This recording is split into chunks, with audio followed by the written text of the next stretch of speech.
It's 3 a.m. in Ohio. You're lying in the dark, your eyes are closed, your body is still, and yet somewhere behind your forehead, a storm is raging. Neurons are firing, memories are replaying, conversations you had 10 years ago are being rehearsed, edited, and judged. You're not asleep, you are thinking, and you cannot stop. Most Americans know this feeling. 70 million of us struggle to sleep every single night. That's 1 in 5. But why? Here's the strange part. It's not your fault. Your brain was never designed to turn off. For most of American history, nobody knew this was happening. In 1776, Benjamin Rush, the father of American psychiatry, believed thought came from the heart. He treated mental illness by bleeding patients. For 200 years, the smartest doctors in the United States were absolutely wrong about where thinking happens. It wasn't until 1848 that a railroad worker in Vermont changed everything. His name was Phineas Gage. An explosion drove an iron rod through his skull. He survived, but he could no longer plan, no longer control his impulses, no longer be the person he was. His thoughts still ran, but they ran wild. Gage taught American medicine what the brain actually does. It doesn't just think, it predicts. But why does it never stop? Scientists didn't expect this. In 2001, neurologist Marcus Rachel at Washington University in St. Louis discovered something that changed everything. He called it the default mode network, a collection of brain regions that activate when you are doing absolutely nothing,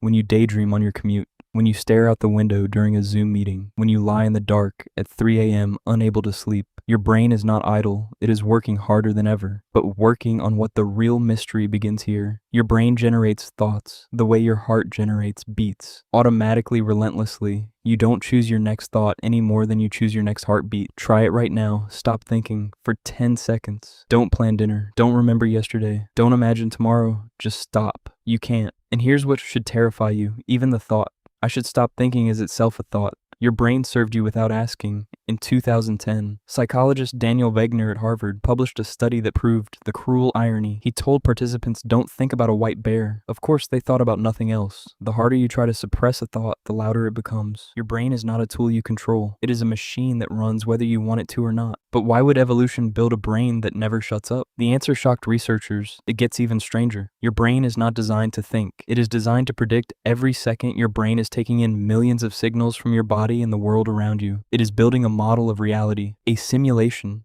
and it is always running ahead of the present, guessing what will happen next. Neuroscientist Anil Seth at the University of Sussex put it this way: your brain is a prediction machine that generates what you experience. What you call thinking is mostly your brain checking its own guesses against reality. When the guesses are wrong, you feel surprise. When they are right, you feel understanding. But the machine never stops guessing, because stopping would mean death. This is where everything falls apart. Everything you believe about yourself depends on the idea that you are the author of your thoughts. But neuroscience says something different. In 1983, Benjamin Libet at the University of California conducted an experiment that still haunts philosophers. He asked people to move their hand whenever they felt like it, and he measured their brain activity. The brain began preparing the movement a full 300 milliseconds before the person was aware of deciding to move. Your brain decides, then you feel the decision. You are not the author of your thoughts, you are the audience. That wasn't the biggest surprise. The biggest surprise is what happens when the machine breaks. Phineas Gage lost his frontal lobe. His thoughts ran wild. Without the frontal lobe, the brain's prediction machine becomes a chaos engine. Thoughts without direction, desires without brakes. Gage taught us something terrifying and beautiful. The non-stop thinking in your head is not a bug. It is the architecture of who you are. This changes everything. For centuries, Americans have tried to quiet the mind. We spend $4 billion a year on meditation apps. We buy white noise machines. We take sleeping pills. But modern neuroscience reveals the truth. You cannot stop thinking because thinking is not something you do. It is something that happens to you. Your brain is a biological computer running a simulation of reality 24 hours a day. And you, the voice in your head listening to this right now, are just one character in that simulation. But wait, if you are not the author of your thoughts, then who is listening? This is the twist that breaks the puzzle. In 2012, neuroscientist Michael Graziano at Princeton University proposed the attention schema theory. Your brain doesn't just model the world, it models itself. It creates a simplified representation of its own attention.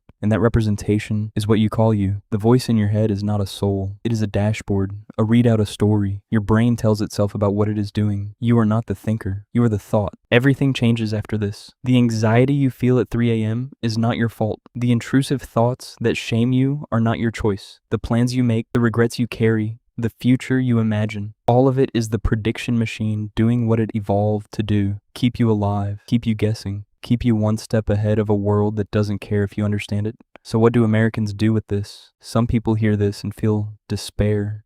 If I am not the author, what is the point? But here's the reframe. The fact that your brain never stops thinking is not a prison. It is a gift you never asked for. Every poem written in a Brooklyn apartment, every equation solved at MIT, every act of love in a Midwest kitchen, every moment of courage on a Texas highway, all of it came from this restless, relentless, uncontrollable machine behind your forehead. You are not in control of the storm, but you are the storm. And storms do not choose to blow, they simply blow. And in that blowing, they reshape the world. By the end, you will understand that the voice in your head is not your enemy. It is not your master. It is the sound of 3 pounds of matter doing the most extraordinary thing in the known universe, creating a self that can wonder about itself. And that leaves only one question. If the thought you are having right now is not yours, then who is it for?